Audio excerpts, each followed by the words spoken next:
Welcome back to Monster Super League at Tower of Chaos. We are on floor 12, and I realized the first episode I literally just sat here and talked about the basics of the game, so sorry. Also, Michael here. I don't know how to do intros for Let's Plays after the first episode, and that's been very apparent for, like, ever. Anyways, so we're gonna go ahead and just continue on what we were doing, but I think after this few stages, once we get to level 15, I spent the entire episode last time just kind of talking about the very basics of the game, but I think I'm going to start going into the in-depth stuff, because basically what's going to happen in the Tower of Chaos is right now I've just kind of been exploding through all the content that's in the game right now, because basically this is very, very easy stuff to kind of get through. However, when we get to stage 15, they're going to start introducing things to where there's specific strategies you can get around it. Obviously, you can overpower it for quite a while, but once you get to a certain point, it gets to a point to where, you know, it actually gets kind of difficult for people to actually get through those stages. And so basically I want to kind of talk about the strategies and stuff like that, just in case people are watching like, hey, how do I beat this specific floor? So that's kind of what I want to focus on. And there's some stages I will not be able to do that, because basically I'm going to be too overpowered for it, and I'm not necessarily going to down level myself, because it runs into a situation to where I don't want to like intentionally get myself too far, if that makes any sense. Because I don't want it to be like, oh, hey, well, that's just because you didn't use these specific mons or whatever, and I don't want to run into situations to where it just ends up being boring, you know, that sort of thing. Which maybe this is boring to you. I don't necessarily know. Leave that thought in the comments, of course. But of course, you know, it's one of those things where I do want to try and talk a little bit more about the different effects that mons have and the different kind of floors and things like that. Now, I haven't actually completely finished the Tower of Chaos. And so we're actually going to run into a point where I will have no clue what's coming up. And I think that's going to be when it's really interesting, because that's what actually is fun about this game, is trying to figure out how you can like not only defeat stages but also optimize it. And so, for example, I'll be running on one stage and be like, oh, well, I could use this mon, or I could use this mon to get that extra little bit of power. And so, for example, there's a thing called golem dungeons in the game, if you haven't actually played it, and basically they are where you get your gems that you can equip on your mons, which I didn't talk about last stage or whatever. I'll just go ahead and show it when we're in the next stage thing. But essentially, if I go ahead and hold down on a character here, you can actually see gems, and they actually have different stats. So you can hold it over here, and you can actually see they have different stats. Wow, her gems are terribad. All right, well, she has one good gem, and the other ones are not so great. So I will have to change her gems. But if I go to somebody like Wood Odin, who I know has some great freaking gems. Actually, Marie has some really good gems on her. I don't have her built as crit damage, because a lot of people like to build her crit, but I didn't get a square slot. And so I just said, screw it, I'm going to go HP, attack power. And so she has some decent freaking gems. Not the best gems in the game, but they are fairly decent. I love this one to where it gives bonuses HP. As you can see, they're percentage based, and then it also gives 20% attack power. So they have the main stat, which is always going to upgrade, but then you have randomized substats on each of these gems. And so basically you're trying to go through, and they have a dungeon to where you fight these big golem guys and stuff like that. Maybe I'll do it some other time, but we'll go through there, and then basically you get gems for completing it. And so what you want to do is you want to make it so that you can speed up how quickly you can do it, so you can amass the amount of gems that you can get and kind of maximize it. And so you can actually make it so that it's like, oh, hey, I cleared this dungeon in 34 seconds or something like that. I think my fastest time on B8 is like 54 seconds or something like that, or 48 seconds. I can't remember if it's 54 or 48.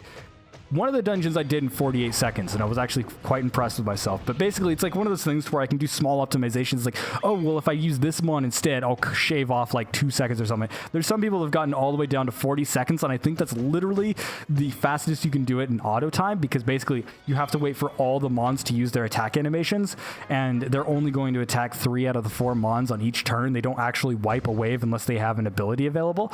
And so it's one of those situations where they actually got to the absolute minimum, and they could not speed it up any faster. It's kind of cool. There's guides on the internet if you want to go look it up. There's actually a whole subreddit and stuff like that. So we're on 15 now. We're on 15. Okay, so Water Valkyrie. You can actually click on them and see their abilities. So this is how the abilities work. But they have a 3-star skill, which is going to be when they normal attack, and then when their SP bar fills up, they get their 5-star ability. And so she has Predator, which increases damage dealt, and then she also has the defense down on her active. So basically, she's never going to get to use her active, because we are going to murder her face. But I also want to end up bringing my Firemon, because I do not know what they're actually going to throw at us, because I always power through this. And so what I'll actually do is I'll switch her to my main, because she'll give us blue soul recovery. I just want at least one variant as your leader. There's no reason not to if you have a variant in the party you're going to use. And then I want to use Wood Odin. She will blow her up. And then we have Water Shinobi here, who has Elemental Edge. Is it not going to bring it up if I hold it over here? I actually have to use it down here. UI stuff. But yeah, he has Elemental Edge. And then he also has SP Siphon, which steals 50% of the enemy's SP bar, which is super helpful when there's an ability that could actually screw you over pretty heavily. But we don't actually know what's going to go along with this boss. Normally on the story stages, it'll tell you, but in the Tower of Chaos, it doesn't, because it wants you to go in and try and see what's going to come up. So let's go ahead and look at what's actually here. So these are Water Arthurs, which I don't actually remember their abilities, but that doesn't matter because we're going to absolutely completely obliterate them. And since she is fired, she's attacking water, she's not going to end up killing him, and so basically we're actually going to get attacked back eventually. Oh hey, Water Wukong took him down, sweet. Just barely, but he got him. But yeah, we might actually take a few hits here because basically my mons can only attack one mon at a time, and so yeah, not going to be so useful. But you can actually see how much those levels and those gems actually made a difference. Like my Water Wukong, who's a level 42-ish, 41, 42, I can't remember exactly, I didn't look. Basically, you know, he's hitting 1Ks while the other guys that are opposite element and they're fully gemmed up and everything, they're hitting like 9Ks and things like that. So let's just see if we can blow her up in one shot. Almost. It's going to take 2. So I don't think that was too helpful. But if you're actually struggling with that, so that's a stage to where you could bring just grass mons. So if you bring all grass mons, and one thing that you can do, especially if you're struggling on stages like that, is you can bring a healer. Now, there are different mons with different abilities, and one of the abilities you can have is recovery. And so these different recovery mons, there's ones that will recover when they attack enemies, and there's ones that will recover as a special ability. It kind of acts as a healer. They have like a self-heal thing. And so I just stick with this team. I don't care. And so basically, you could bring one of those for extra survivability. And so my teams right now, since I'm kind of endgame-ish, I'm going to have mostly the attack teams in all this because they're going to be powerful enough to just power through all this content. Also, I love the music in the Tower of Chaos, by the way. I never mentioned that, but I do. And so basically, I'm going to have mostly attackers, but you can throw in recovery ones, such as Hannah. Hannah is a really good one. If you can get Wood Hannah early on, it's super helpful because she has an ability that increases defense when she heals. And so basically after they heal, they actually have increased defense for a few turns. I think it's 3 turns or something like that, which is pretty ridiculous for a passive.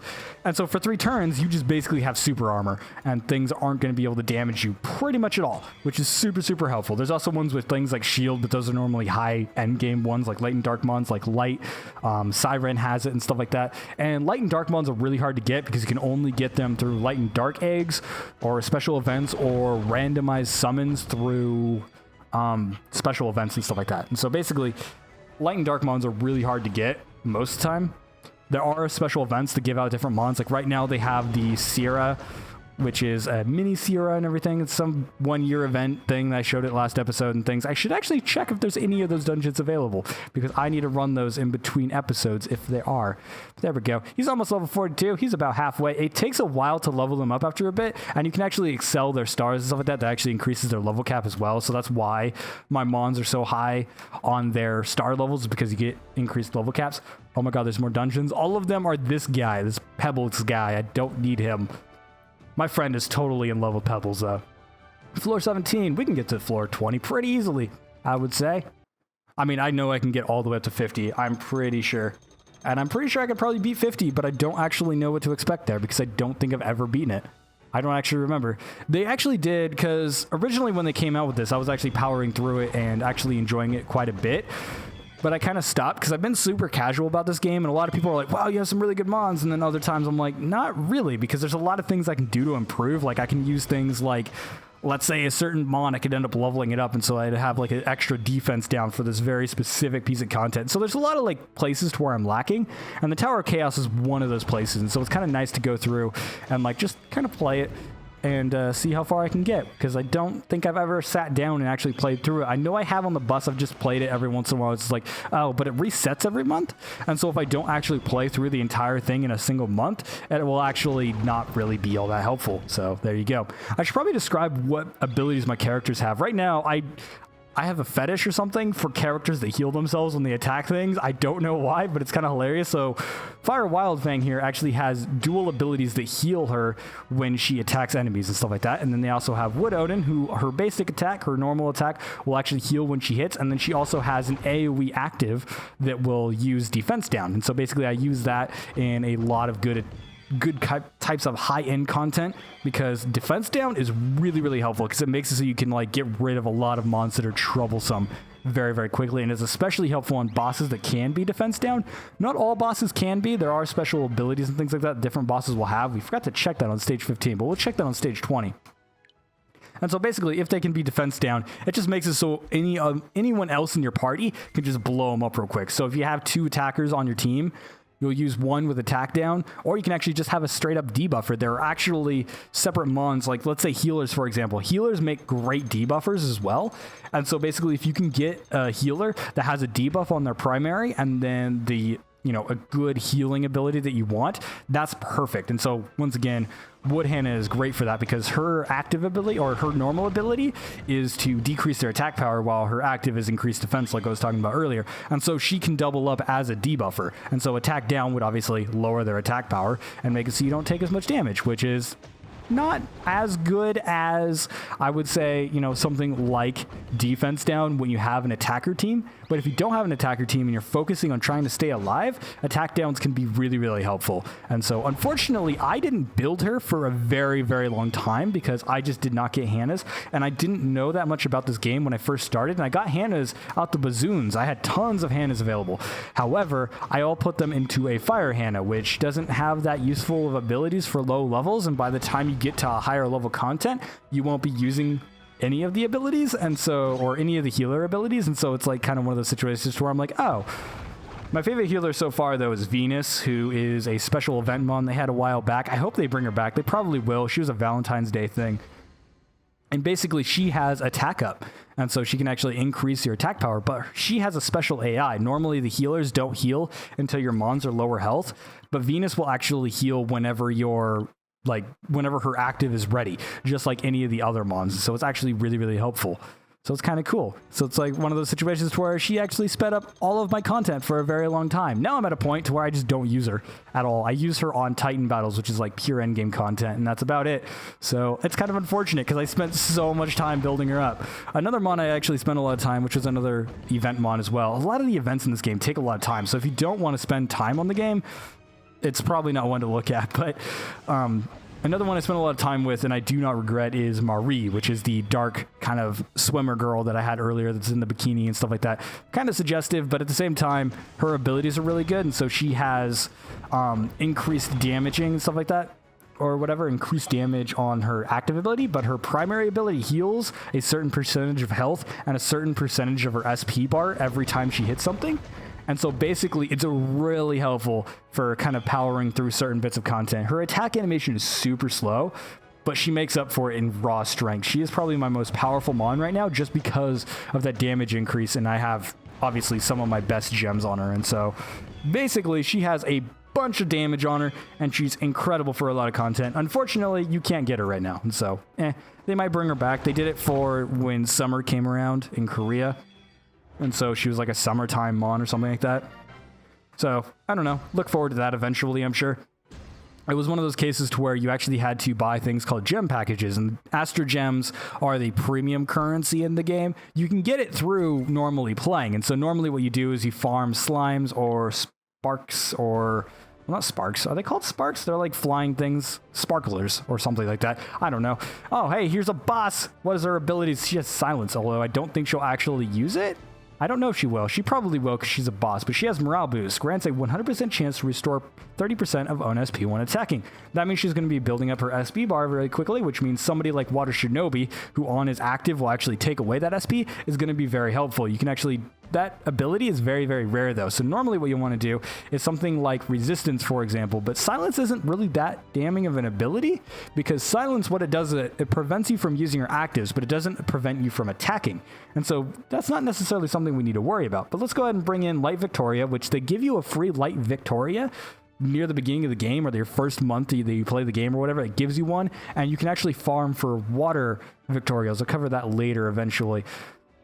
But yeah, she's actually really, really good for a lot of content, especially endgame stuff. And so if you can get her and start building her immediately, do it, because she is really freaking good. Who else do we want? Maybe somebody with attack down. Is she a tank? I don't know. Well, let me see her abilities. It won't let me see her abilities anymore. There it goes. I don't know what that was about. So she is a defender. So there's different classes in the game as well. And so up here we can actually see she's a defender, which means her main stats are going to be defense and sub HP. And so she's going to have quite a bit of HP as well. And so basically we can use somebody that has attack down. And so I could use somebody like Mio here, or Huron. So I can replace him with her. Because actually, I'm just going to blow him up, so I'm not going to worry about it, but I could do that. And Horan is actually a really good one to actually build up as well. Where did he go? I hate it when I do this because you have to scroll through and find it. And I'm like, there's the second water one I have, but that's not the one I want. Oh, there he is. Because he's a variant. He's at the... I hate the way they sort it. Anyways...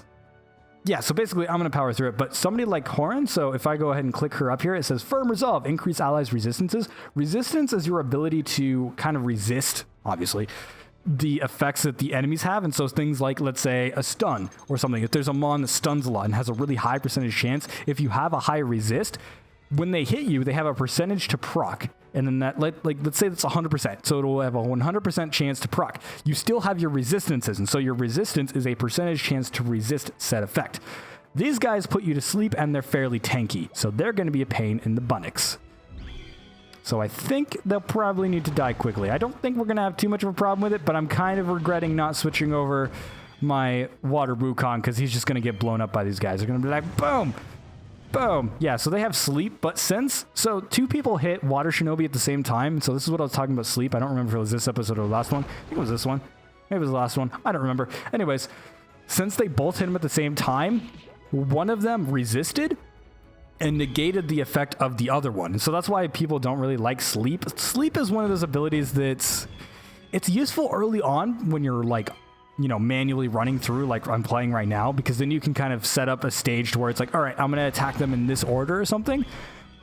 But when you're actually autoing it or when it's on enemies, it's almost completely useless. It's kind of funny how useless it is. Unless it's an AoE one. We're just going to blow this party up with this ability. Boom. Oh, dang, he didn't die. Wow. These guys actually have a lot of health for being level 30. I think they are... Wait, do tanks? Because there's two classes in the game. There's one called tanks, and there's one called defender. I don't remember if defender's the one with more increased defense, I think, and then tank is the one with higher HP. So I think they're tanks. Anyway, so we can blow her up, I think? Maybe not. Whatever. I'm just going to use all of my attack on her. Now, one thing you could do... Oh, so close. What you can do... I should have switched him out. One thing you can do, though, on these bosses is if you are having problems finishing it and you can't blow up the boss, what you can do is actually finish off the ads. So if they get their special ability, I believe they might have sleep on it as well. And so they could actually put to sleep all of my... Actually, no, I think they're healers.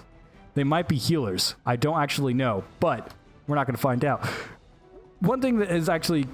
that you can do is you can kill the ads or the additional monsters that are aside the boss. And so things on like golems and stuff like that, there's certain golems to where you want to take out the little kind of ads that they have on the side before you actually fight the main boss. Because if you do that, it allows you to actually focus fully on that boss, and that boss won't get things like, let's say, defense down, for example. The boss might not have defense down, but the additional mons on the side, they might, and they actually become much more powerful than you would ever expect. I'm going to go ahead and swap these out, and then we'll just power through a few more stages. I mean, we're actually going through this pretty easy, and I kind of expected that to happen. I didn't think it would take as long as it's taking. I mean, I'm taking a lot of time to just sit here and explain things, which I don't know is either a positive thing or a negative thing. Obviously, leave your thoughts in the comments, but I don't know. I kind of enjoy just sitting here chatting away. That's kind of why I do videos, I guess. Not like too many people watch them. I don't know. Maybe some people will. Maybe some people won't. Some people might find this series annoying, or they might not even care, but I'm okay. So he's got defense down, as you can see, and my freaking Light Victoria has a ton of defense. But defense down and attack down work off of a percentage. And so basically, having defense down on Light Victoria is not preferred. I should build her with an HP gem as well, but she actually has a special ability. So since I did swap her in, I may as well talk about it. She has the ability to where basically the more defense she has, it also increases her attack power. And so when she has a ton of defense, she has increased attack power. And it's actually really strong. Like, that's why she's so good. I should have explained that earlier. But that's the reason why she's so good, is because basically... you can build her pure defense and still deal a ton of damage. Like you can see, my Fire Wild thing was hitting, or what do they call her Evo 3? I keep forgetting. I always forget the Evo 3 names. I don't know why. I remember the Evo 1 names, regardless, people that play the game know what I'm talking about. Basically, I had to take off some of her attack gems and move them over for different types of content because she was one of my first mons that I got Evo 3, and she was one of my first mons that I really powered up, but now she's starting to fall off because she's only a Nat 4 instead of a Nat 5, and so her base stats are a little bit lower. But you can actually see, like, my Light Victoria, who is not fully spec'd out yet, is hitting more than my almost fully spec'd out Fire Wildfang, just because she has pure defense. Light Victoria is still a Nat 4, just like Fire Wildfang, but those abilities make such a huge difference in the amount of damage they do. And so basically, super useful. There's Horon, or, well, why did I say Horon? Because that's the Evo 3 when I'm looking at Evo 3, but then the Evo 3 one I keep calling Mio. Anyways, there's some Mios. So the Grass Mio has defense down and a stun on her active. And so basically, if she gets her active, she's going to stun your entire party, which is not particularly great. The water one has sap, and so sap damage is basically, it's kind of like poison from other games, and basically it deals damage over time. And so basically, she has guaranteed sap, so when it goes to my turn, it's going to deal a percentage of her health, and so it dealt 2,400 damage, which is kind of a lot for these level mons.